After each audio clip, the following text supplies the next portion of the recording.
Hello folks, my name is George Myhall. Welcome to my Office of Image Archaeology. This is a place where I digitize old film, photographs, negatives, documents, diaries, about everything you can possibly imagine that was a media produced by, in some cases professionally produced, but mostly by mom and pop and that sort of thing. That's where my heart is at, because a lot of folks don't give it much credit, but the Zapruder film, the Kennedy film, that was a mom and pop film. That guy was standing on a street corner and he got some film that's probably some of the most famous film, amateur film in the world.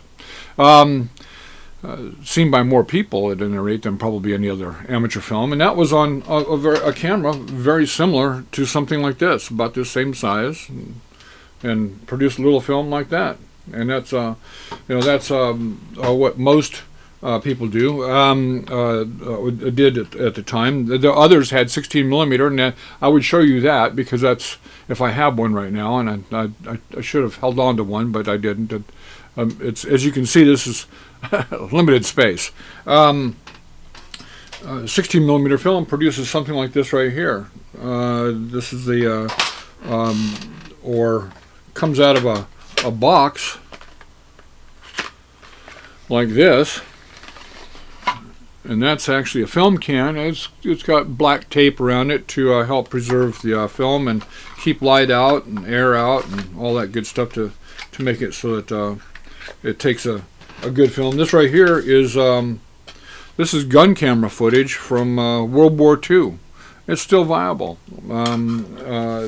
This right here is beta, and I'm not so sure it's any good anymore. I've got a bunch of beta tapes. Hold on for some reason or other. But we been using tapes for quite a while. This is going back to, you got beta that showed up right after. Well, it was the demise of 16 millimeter, 8 millimeter film. Let's put it that way. Just after that, we had all these different versions of videotape. And all those required, these were small cameras compared to the cameras required to do this, or the cameras required to do this. This is Sony U-matic, and they're giant. But all of that was able to, you could use that film within minutes of shooting it. You could take it and put it on an editor and edit it. Digital editor, and edit it with no problem. But when you go back to the 16 millimeter film, you would have to you'd have to shoot it, and then you'd take it into a film lab, and they would develop it, and then they'd send it back to you, and then you'd put it on whatever manual editor you had, and you'd cut and splice, physically cut and splice. And then at the film lab, if you want special effects done, they could do special effects there for you, overlays and run it backward, or different things that they could do. They could adjust color and brightness and contrast and all that kind of stuff, but you couldn't do that. With all of this material, you can digitize it and do that, even today with this. Now, I use machines like that one and that one to digitize these old films, and I can digitally enhance or repair the film. That way I can digitally cut and paste. If it's got a tear and it shows up in the digital copy, I can cut that out. Or if it's sound film, I'll go ahead and I'll reproduce a frame before that damage and put it on top, and that will go ahead and cover that little spot, and your eye can't tell the difference mostly. And color, and that's specifically about this film I'm going to show you today. Today's film is called How Those People in a Film Lab and Their Machines Do What They Do. And that's a long name, so I'm reading it. But yeah, when all the old film that was shot back then had to go to the film labs, and I think people have forgotten what that entailed. So this is a really interesting film. The film, by the way, was completely, there was no blue or green or yellow or anything left in it. It was almost completely magenta. So I did a lot of enhancement to the film to bring out other colors. It's not perfect. In fact, there's a little bit of green left in it, but it's pretty doggone good. So don't be too critical. At any rate, thank you so much for watching. I really appreciate it, and I'm sorry it's taken so long to get another film out to you guys, but I've been working my tail off here. A lot of interesting things going on. Other than that, please, like, subscribe, and share it with others. Meanwhile, you have a really great great day. And by the way, in case I don't hear from me, happy Thanksgiving, and I'm sure you'll see me before Christmas. You take care.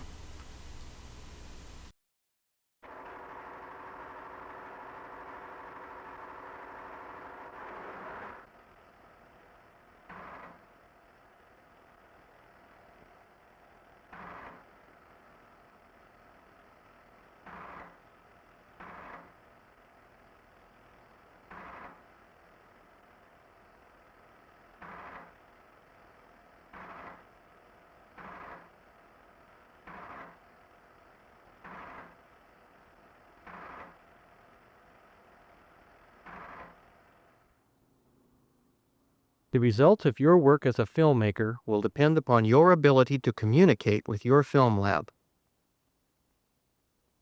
You can shoot the camera film and make the sound recordings, but only the lab can process these raw materials into the completed film. The people at the lab work with equipment that functions in standardized, programmed cycles. You should plan your work so the lab can process it routinely. Each lab has its own way of doing things, and it's up to you to work within the requirements of the lab you yourself are dealing with. When you submit your film, you should be thinking of any possible misunderstanding of your intentions. Never leave it to the lab to find your mistakes, because after all, it's your film.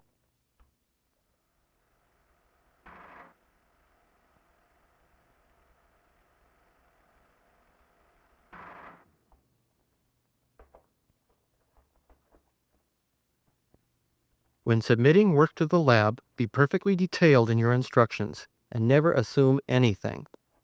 Specify what you are submitting and exactly what you want the lab to do with it. Here, the filmmaker has sent in 3 100-foot rolls of ECO, Eastman 7252, for normal processing. She warns that one can probably has a film tear. The film is to be peerless treated and a color one light work print made. Both the original and the work print are to be coated with inked edge numbers. And she wants the original returned to her. When camera film is sent in for processing, the cans should be securely taped shut with labels on the cans themselves. Cans can get separated from boxes. List your name, the specific type of film, footage, and processing instructions. It's also a good idea to shoot a few frames of a card with your name on it at the head of each roll, so the film is permanently identified. It is imperative that any roll of film that was roughly handled and might therefore have a film tear be tagged for special attention. Never put a can of film in a box from another type of film, even if you have relabeled it. Boxes aren't needed at all as far as the lab is concerned. The lab man will log in the cans, and off the film goes for processing.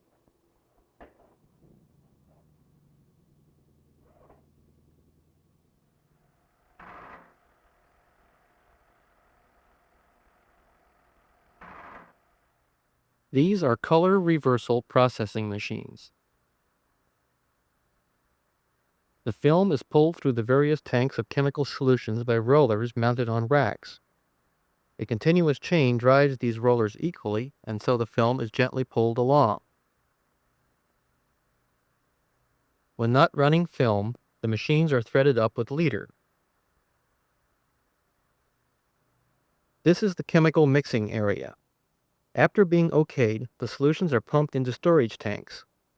From these storage tanks, they will be fed into the processing machines as needed during a run.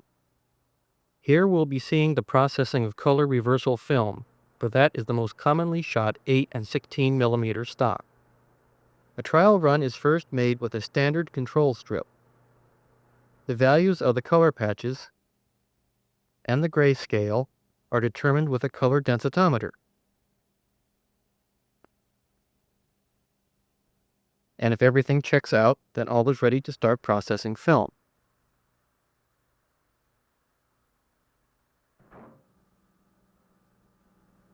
In the loading room, the film cans are assembled in order for winding onto a reel. Remember when you go to tape a can shut that somebody else is going to have to get that tape off. This, for example, is a case of overkill. And never use cellophane tape.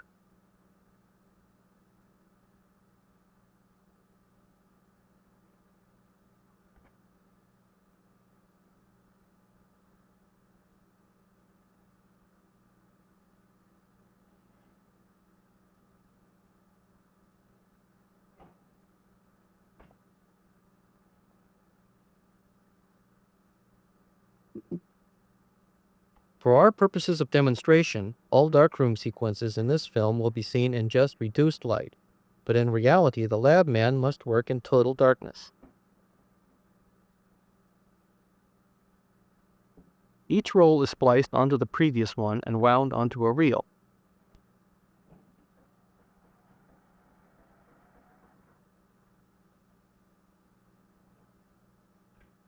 As he is winding, he also carefully feels the edges of the film, checking for any film tears.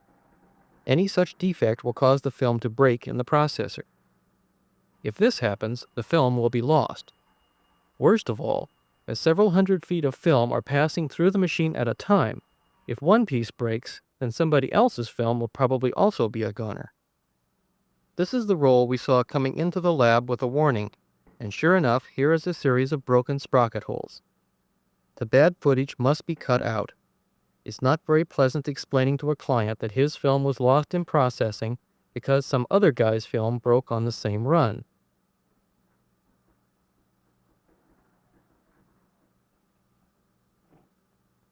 The first half of the processing machine is located in a darkroom.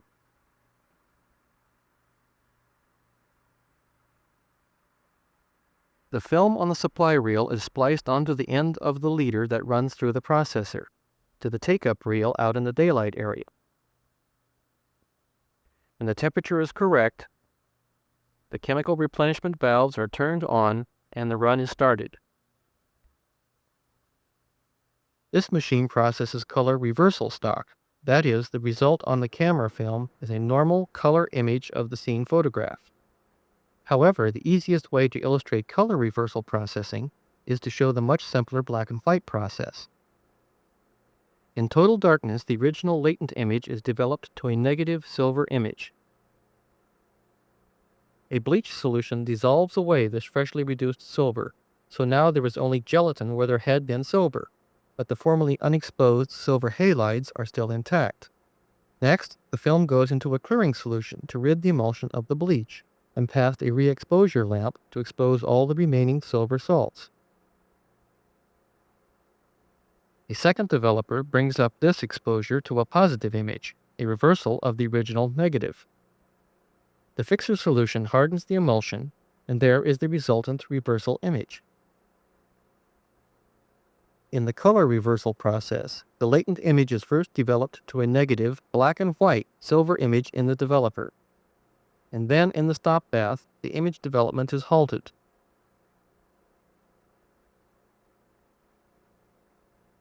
Re-exposure is accomplished chemically.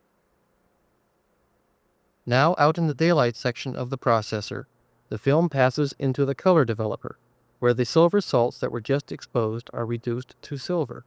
And along with this silver, color dyes are formed in the emulsion. In the bleach tank, all the silver from the two developments is dissolved out, so that only the color dyes remain. Any remaining unexposed silver salts are removed in the final fixer solution. After thorough washing, the final color image appears as the film dries in currents of warm air in the dry box. In this machine, the whole process takes about half an hour.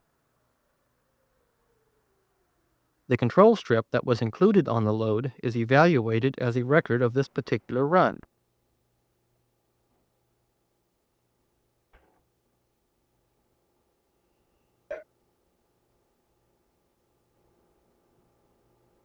And so the processed film is back in the client's can and is ready to be returned if no other lab services have been ordered.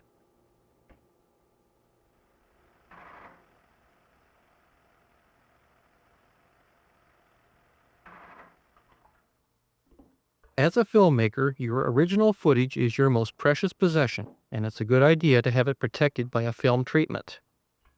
This is the Peerless film treatment. The film is placed in a vacuum chamber and heated.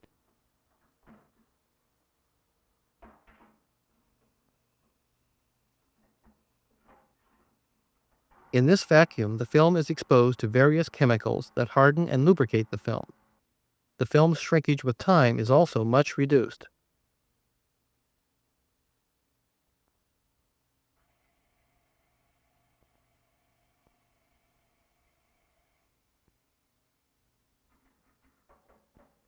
Such a process is far superior to a mere application of a film lubricant to the surface of the film.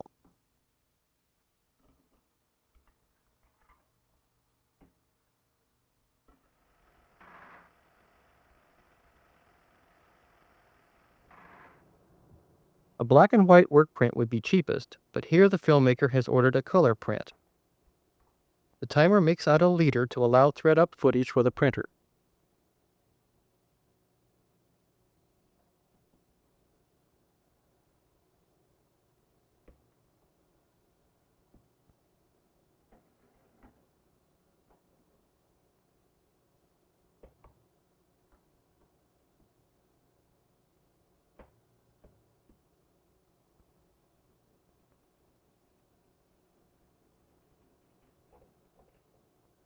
Because this is to be just a one-light work print, the timer works quickly and merely examines the film as it passes by him to determine an average exposure to make an acceptable print.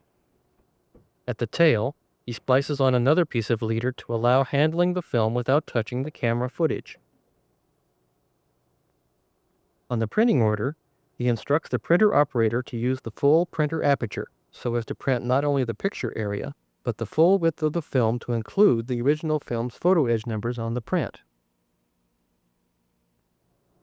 Now the film is set up and ready for printing.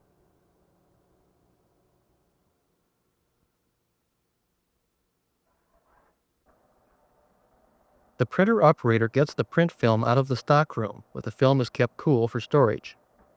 The film is supplied in 1200 and 2000 foot rolls. This is a subtractive color contact printer.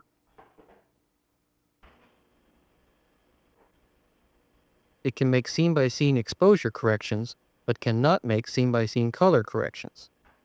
Overall color corrections can be made by adding color filters to the light source.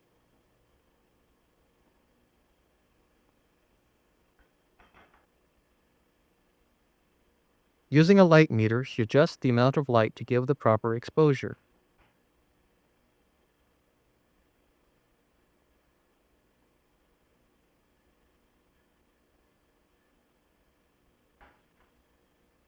This printer uses an exposure scale from light 1 to a maximum of light 22.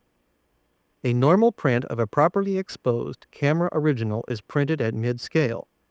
As most of this original is underexposed, the timer has indicated to print it up at light 14.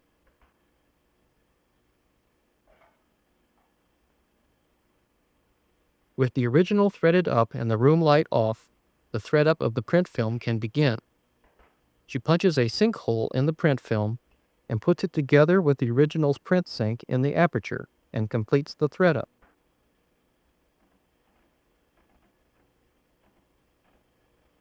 Before she starts the run, she turns on the compressed air that blows in the aperture to keep out dust.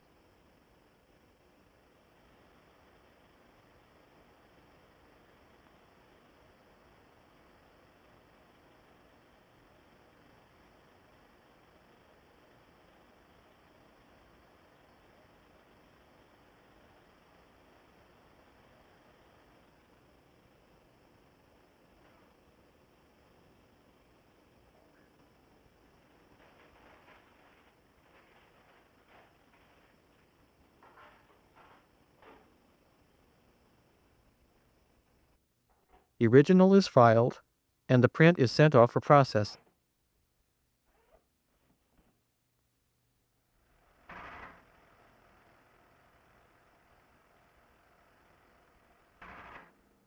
After the work print has been processed, both it and the original go to the edge numbering road, for the client has requested that both rolls be coded with inked edge numbers.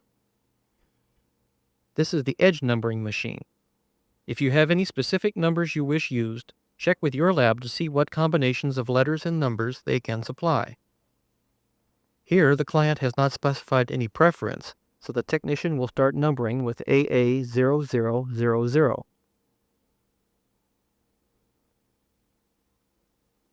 After the number block is aligned with the sync on the film, the machine will print consecutive numbers every foot with yellow ink.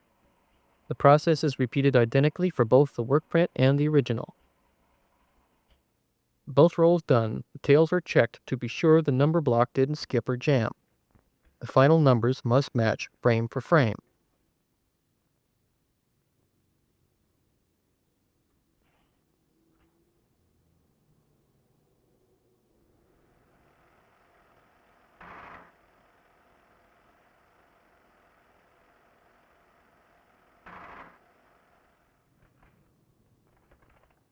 While cutting her work print, the filmmaker has decided she wants a freeze frame in one of her scenes.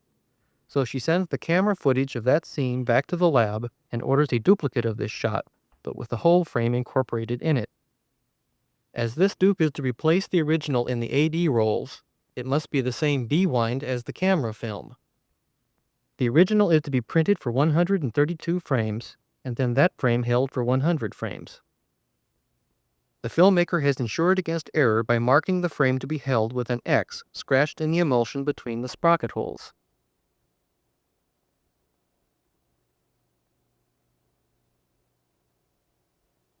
All set for printing, the job goes in for cleaning.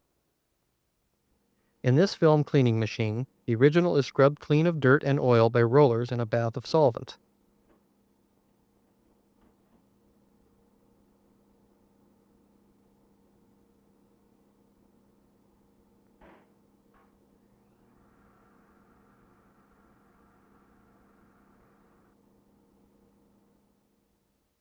A freeze frame is an optical effect and must be produced on an optical printer. Basically, the optical printer is a camera photographing film as it passes through a projector.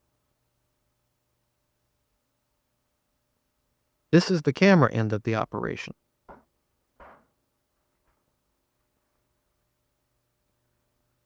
First, a head sink is punched in the camera film and advanced into the camera aperture.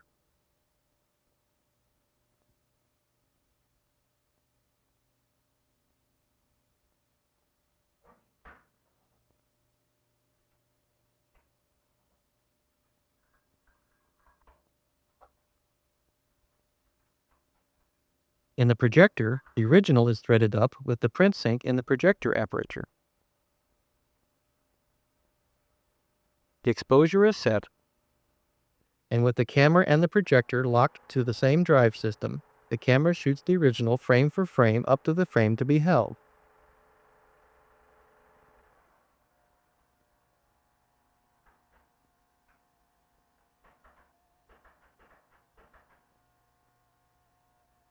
Disengaging the projector from the drive system, the camera photographs the frame and the projector for 100 frames.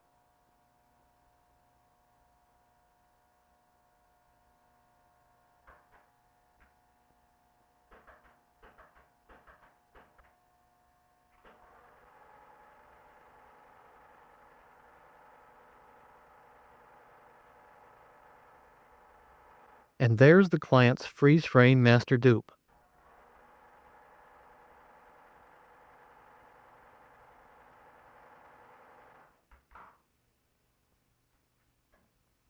But that is only one of the tricks the optical printer can do. Phony slow motion is achieved by shooting several frames in the camera where each frame advanced in the projector. This is 2-for-1 slow motion.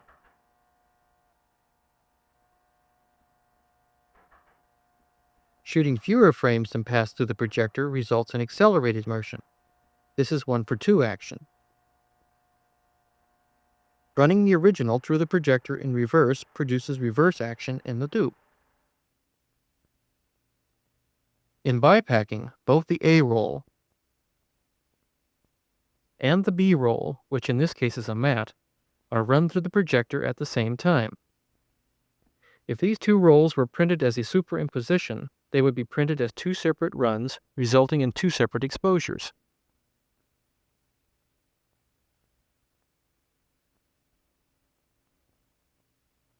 But when they are printed simultaneously, the dark areas in each mask exposure of the other, with this result.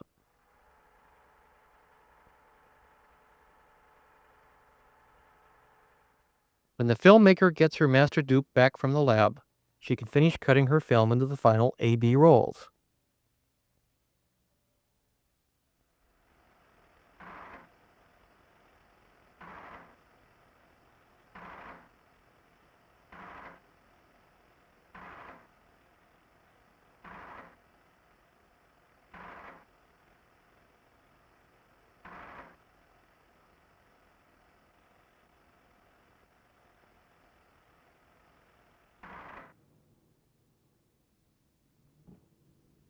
Now the filmmaker is here to order an answer print.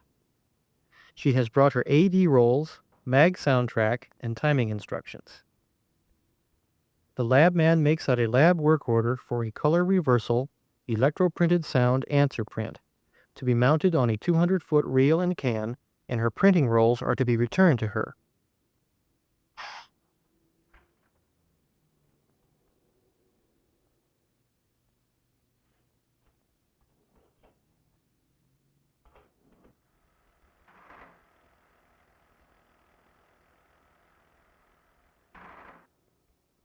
The timer is the only one in this whole place who is going to carefully examine your film scene by scene. This is the only truly personal attention you are going to get. He's it. You should do everything you can to make things easy for him. Here, for instance, the timing instructions are nicely prepared. The point of every effect is given in footage frame counts, and effects are given in frames. The instructions for both rolls are listed in order on the same sheet, so the timer doesn't have to deal with more than one sheet at a time. Be sure to tell him exactly what you want done and where. Also specify any weirdness in a shot you do not want corrected, such as a day for night effect. The only thing the timer will do with the mag soundtrack is punch a print sync 26 frames towards the tail from the indicated edit sync to advance the sound for projection. It is best to submit the mag roll to the lab with just the edit sync marked, and let the lab mark the sound advance. The most common fault with out-of-sync answer prints is a mag track with the print sync improperly marked by the filmmaker. The sound department will later use this sync in electroprinting the optical track. As the timer goes through the client's instructions, he will be making out a separate cue card for each roll, as each roll will be printed as a separate run.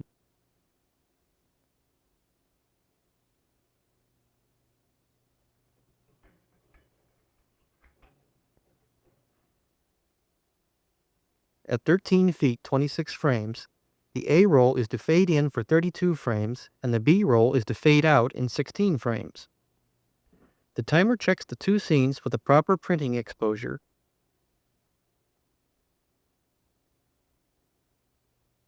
and enters this information on the timing cards. This job will be printed on a printer that takes its cues from small metallic adhesive tabs placed on the film itself. In the printer, when a cue passes through the cue sensor mechanism, the printer will perform whatever effects are called for. Here on the B roll, the exposure will fade out for 16 frames. Instead of metallic cues, some labs will cut notches in the film. The printer is cued by a micro switch as the notch passes by.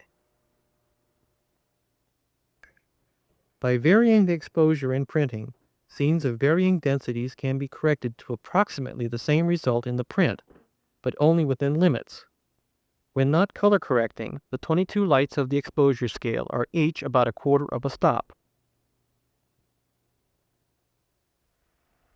If a color card is shot, let's say 2 stops underexposed, it can be printed up, but the best print that can be made will not be of top quality.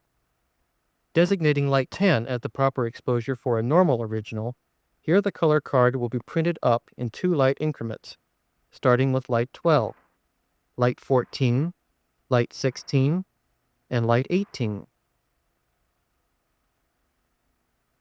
Here, the color card was shot 2 stops overexposed, and it will be printed down at light 8, light 6, light 4, and light 2. The lab will do the best it can, but you should know what to expect. Every batch of print film is slightly different, and its characteristics keep changing with age, so the lab must constantly keep testing each film stock being used. With reversal film, color corrections can be easily determined by simply viewing the original through various color compensating filters.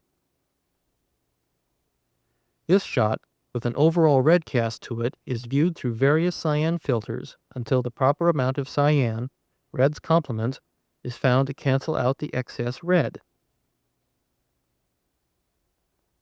And so the shot is judged to have an excess of 15 red.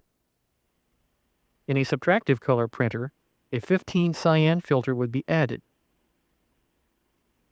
But this filter would be in place for the entire run and pull 15 red out of every shot. In an additive color printer, there are 3 separate light beams, a red, green, and blue. An equal amount of each produces normal white light.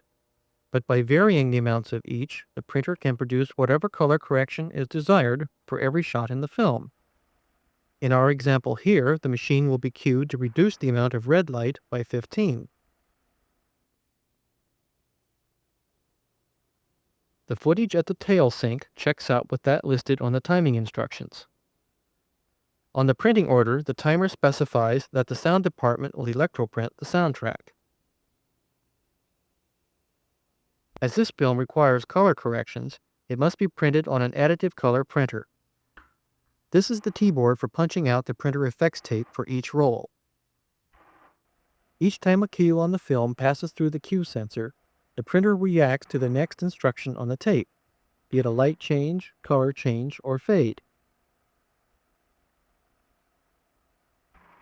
Most labs can now make automatic fades of 16, 24, 32, 48, 64, and 96 frames.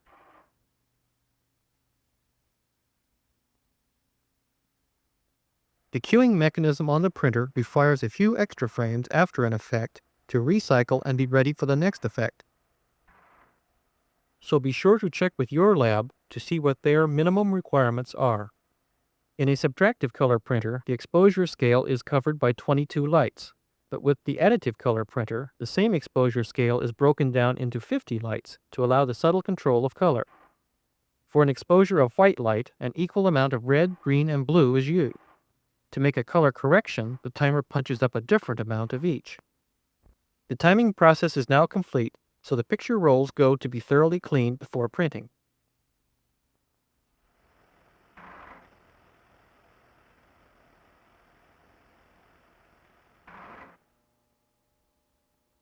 Here is the workhorse of today's film lab, the additive color contact printer.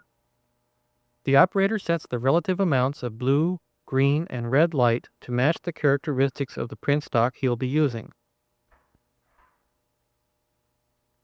He feeds in this job's printer effects tape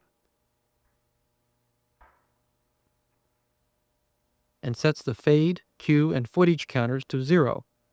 At the end of the run, these effects totals must equal those listed on the timing cards, thus indicating that the printer picked up all the cues on the original.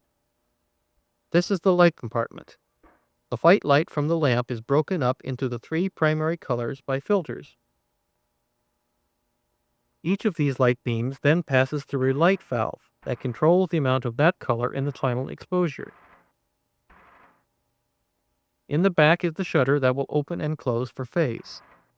It is these light valves and the fader that are controlled by the effects tape.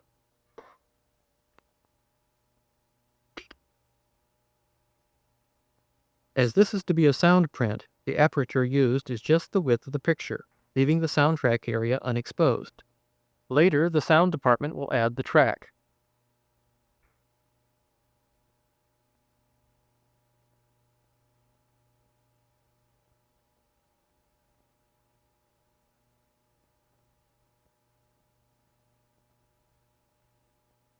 The first printer run is with the A roll.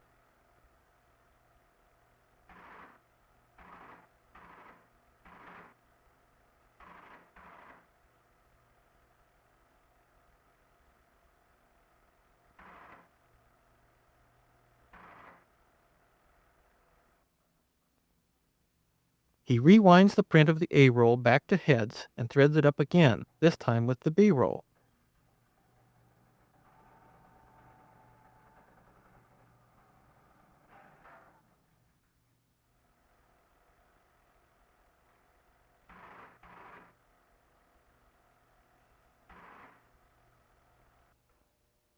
After the composite print is rewound again to heads, it is ready for the sound department to electroprint the soundtrack.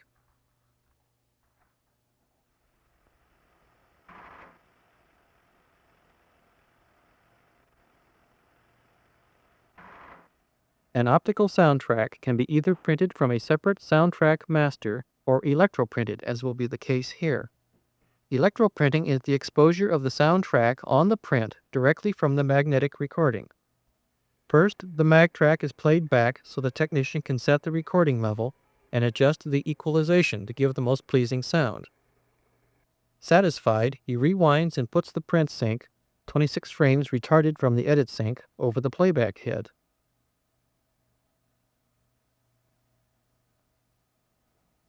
In the darkroom, he loads the print into a magazine and mounts it onto the optical sound recorder. He threads the sync hole that the printer operator punched on the head of the print in the printing aperture. Now the print stock and the mag film are threaded up sync to sync. When the two machines are interlocked and started, a light beam in the sound camera is modulated by a galvanometer that is controlled by the signal from the mag film. This fluctuating light beam exposes the soundtrack on the print.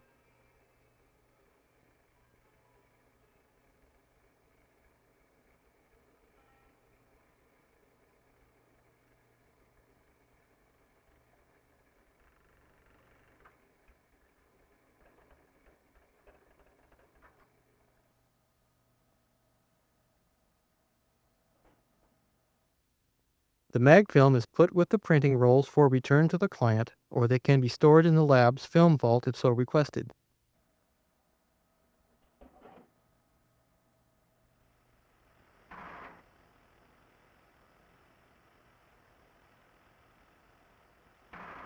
In processing optical sound prints, the soundtrack area of the film gets a special chemical application, but the soundtrack has different processing requirements from the picture image.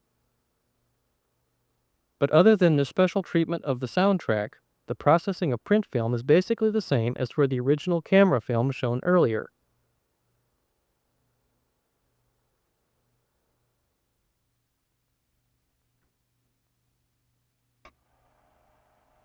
After the print is screened, it is prepared for delivery to the client according to her instructions.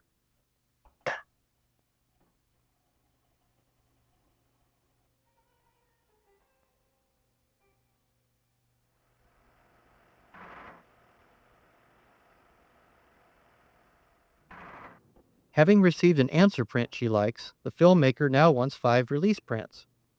Release print orders are filled by merely cleaning the picture rolls as received from the client, enclosing the printing instructions used for the approved answer print, and then straight off for printing. The assumption is that the original is as it was when last printed. If the filmmaker has made any changes, the job will have to be retimed and new printer tapes punched. The price for release prints is less than for answer prints, so they're not normally screened before shipment. They'll probably just be inspected over glass. So you yourself should inspect all your release prints closely. The materials presented in this film are meant to be only a general guide to understanding a film lab. It is up to you to go talk to the people at your own lab about their way of doing things.